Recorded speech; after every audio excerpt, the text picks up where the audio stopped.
রুকিয়া করবেন, তাবিজ ঝুলাবেন না। তাবিজ ঝুলাতে বিশ্বনবী নিষেধ করেছেন। যে তাবিজ ঝুলায় আল্লাহ তাআলা ওই তাবিজের উপর তাকে ন্যস্ত করে দেয় আর বলে আমার রহমত তোর থেকে তুলে নিলাম, দেখি তোরে কে বাঁচায়। এজন্য আজ থেকে তাবিজ যা আছে ছিঁড়ে ফেলবেন। আল্লাহ সহি সমঝ দান করো। তো তাবিজ যারা পড়েন ছিঁড়ে ফেলবেন আজকে, রাজি আছেন তো? ছিঁড়ে কি করবেন? সূরা ফাতিহা পড়বেন, পড়ে ঝাড়ফুঁক চলবে আজকে থেকে। ঝাড়ফুঁক করা সুন্নাহ। আর তাবিজ দেয়া হচ্ছে বিদআহ, যেটা বিশ্বনবী শেখায় নাই, সাহাবারা শিখায় নাই, ওইটাতে আমরা যাব না। ঝাড়ফুঁক করবেন। আয়াতুল কুরসি পড়লে জিনভূত আসতে পারে? কথা বলেন। সূরা ফাতিহা পড়লে আর অসুস্থতা থাকতে পারে? বিশ্বনবীর সাহাবারা একবার সফরে বেরোলেন। সফরে বেরিয়ে হঠাৎ দেখলেন মরুভূমির মাঝখানে কিছু লোক জটলা পাকিয়ে রেখেছে, একটা লোক শুয়ে আছে। আবু সাঈদ আল খুদরি ছিলেন ওই সফরের লিডার। বললেন কি হয়েছে? তারা বলল আমাদের নেতাকে সাপে কামড় দিয়েছে, আরেক বর্ণনায় বিচ্ছু কামড় দিয়েছে, বিষের ব্যথায় আমাদের নেতা মারা যাবে। তারা নানা ধরনের বৈদ্যরাজ কবিরাজদেরকে এনে মন্ত্র পড়াচ্ছিল, সবাই মন্ত্র পড়ছিল, ছু মন্তর ছু কালিকুত্তার ঘু। ছোট বাচ্চারা পড়ে, বুঝানোর জন্য বললাম, তারা হয়তো অন্য কিছু পড়ছিল। তো এই যে এগুলো পড়ে ফু দিলে কি ভালো হয়? কথা কন, আরো রোগ বাড়ে, ঠিক না? বাচ্চার হাতে 2টা, গলায় 3টা, কোমরে 4টা, এগুলোর ওজনেই তো বাচ্চা অসুস্থ হয়ে যাবে। কথা বুঝতে পেরেছেন? আবার কোমরে লাগায়, এটার কি বলে? কাইতন। কি কয়? তাগা। চাচাই বলতেছে তাগা। তাগা টাগা লাগাবেন না। সূরা ফাতিহা পড়ে আজকে থেকে ফু দিতে হবে। আমার মাইকের আওয়াজ নিশ্চয়ই শহরের অনেক দূর যাচ্ছে। মায়েরা বোনেরা শুনে রাখবেন, অসুস্থ আপনি সূরা ফাতিহা পড়ে ফু দেন। বিশ্বনবী রাতের বেলায় বিছানায় যাওয়ার আগে সকাল সন্ধ্যা 3 কুল পড়ে হাতে ফু দিতেন। এরকম 2 হাতটা একসাথে করে এখানে ফু দিয়ে মাথা থেকে শুরু করে মেসেজ করতেন পা পর্যন্ত, দেহের যতটুকু জায়গায় যায়। সূরাতুল ইখলাস, সূরাতুল ফালাক, সূরাতুন নাস, এই 3টা সূরাকে একসাথে বলে কুল আস-সালাসা, মানে 3 কুল। কি বলে? এই 3 কুল পড়ে না, যায় লিটন দেওয়ানের কাছে। কই যায়? লিটন দেওয়ান কিছু করতে পারে? তারপর হাতের রেখাতে অনেকে ভাগ্য বলতে চায়, এটা ভুয়া কথা। এই হাতের রেখায় কোনো ভাগ্য থাকে না। আপনারা শুনলেই কিছু মানবেন না, আপনারা কোরআন হাদিস দিয়ে যাচাই করবেন, দলিল খুঁজবেন। কি খুঁজবেন? দলিল। 1.5 কাঠার একটা জায়গা কুমিল্লা শহরে কিনবে, এটার দলিলটা ঠিক আছে কিনা দেখার জন্য পাগল হয়ে যায়।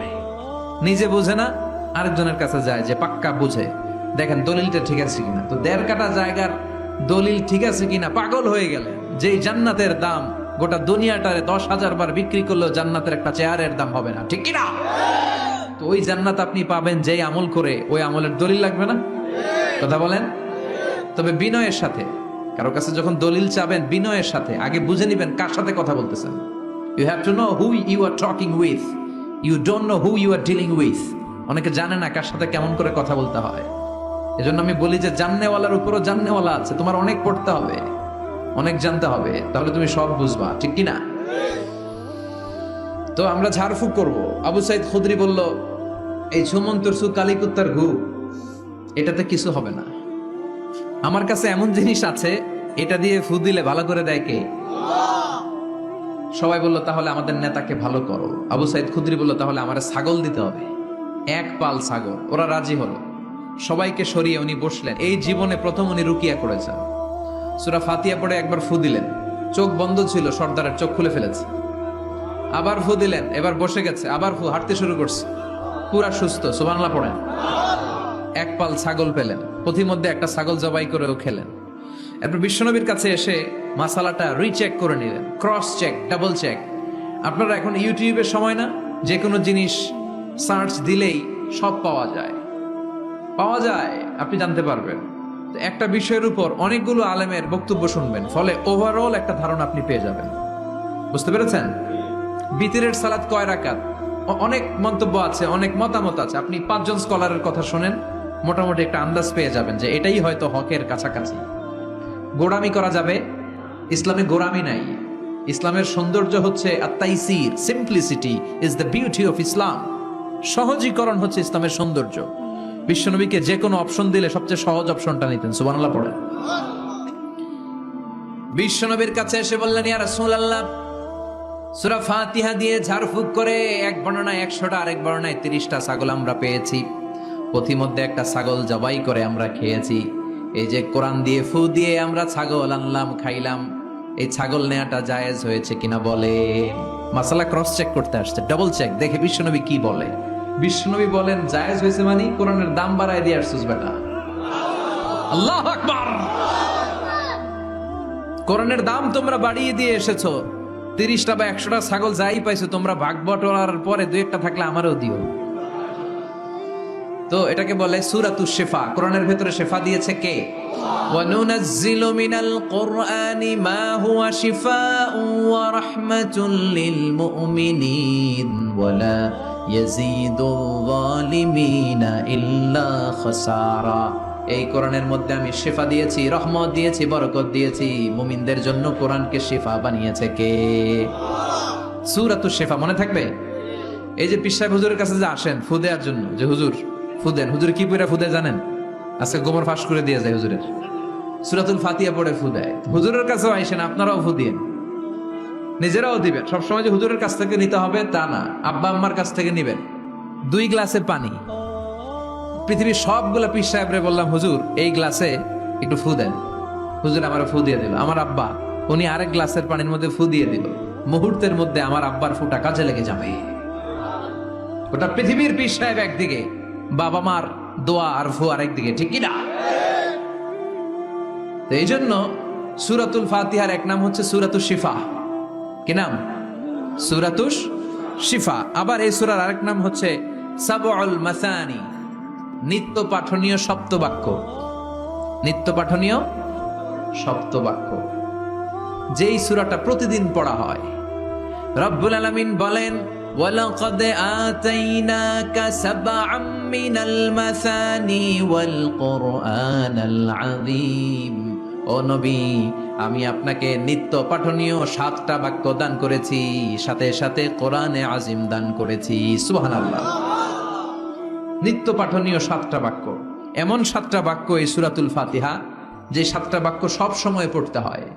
যারা প্রতিদিন নামাজ পড়ে, শুধু ফরজ নামাজ পড়ে, তার 17 বার পড়তে হয় এই সূরাটা। সুবহানাল্লাহ মাহফিলের পরে। আর যারা সুন্নাত সহ পড়ে, তাদের প্রতিদিন 32 বার এই সূরাটা পড়তে হয়। তাহলে যেই লোকটার বয়স হয়েছে 50 বছর, সে যদি নামাজি হয়ে থাকে, একটু হিসাব করেন লোকটার বয়স কত? 50। আর লোকটা নামাজি না বেনামাজি? নামাজি। নামাজি লোক বয়স 50 বছর, তাহলে এই 50 বছরে সে যে কত লক্ষবার সূরা ফাতিহা পড়ছে ও নিজে জানে? সুবহানাল্লাহ কই? আল্লাহু আকবার। এমন সূরা যেটা প্রতিদিন পড়তে হয়। আবার বিশ্বনবী বললেন লা তুহসা আজাইবুহু ওয়ালা তাবলা গরাইবুহু ফিহি মাসাবিহুল হুদা ওয়া মানারুল হিকমা। কোরআন এমন কিতাব, সূরাতুল ফাতিহা এমন সূরা, এই সূরার আশ্চর্যান্বিতার কোনো শেষ নাই। এই সূরা কোনোদিন পুরান হয় না। যাদের 80 বছর বয়স, কত কোটিবার আপনি সূরা ফাতিহা পড়ছেন? বুকে হাত দিয়ে বলেন তো, কখনো কি আপনার মনে হয়েছে যে প্রত্যেক দিন নামাজটা শুরু করলে এই সূরাটা দিয়ে শুরু করতে হয়? কত কোটিবার বললাম, আর ভাল লাগে না, পুরান পুরান লাগে। বুকে হাত দিয়ে বলেন, দাঁড়ান একজন, যে হুজুর আমার কাছে আর ভাল লাগে না, সূরাতুল ফাতিহা পড়তে পড়তে এটা পুরান লাগে, কালকে থেকে কুল ফল্লা দিয়ে শুরু করুন। এরকম ডাকাইত আছে কেউ? নাই, কারণ কোরআন কখনো পুরান হয় না। যতই পড়ি ততই নতুন। চিল্লায় পড়েন আল্লাহু আকবার। এজন্য বিশ্বনবী বললেন, ও উম্মতেরা শোনো, 7টা আয়াত বিশিষ্ট এই সূরাটাকে দেখতে ছোট মনে হয়, সবার মুখস্থ, প্রত্যেকের কলিজার ভেতরে আছে। তোমাদের কাছে সাধারণ মনে হয়, সূরাটা সাধারণ না, অসাধারণ করে সূরাটারে নাজিল করেছে কে? পড়েন সবাই, আউযু বিল্লাহি মিনাশ শাইতানির রাজীম। বিসমিল্লাহির রহমানির রহিম। আলহামদুলিল্লাহি রাব্বিল আলামিন। আর রহমানির রহিম। মালিকি ইয়াউমিদ্দিন। ইয়াকা না'বুদু ওয়া ইয়াকা নাস্তাঈন। اهدنا الصراط المستقيم صراط الذين أنعمت عليهم غير المغضوب عليهم ولا الضالين চিল্লায় পড়েন আমিন। আর জোরে আমিন।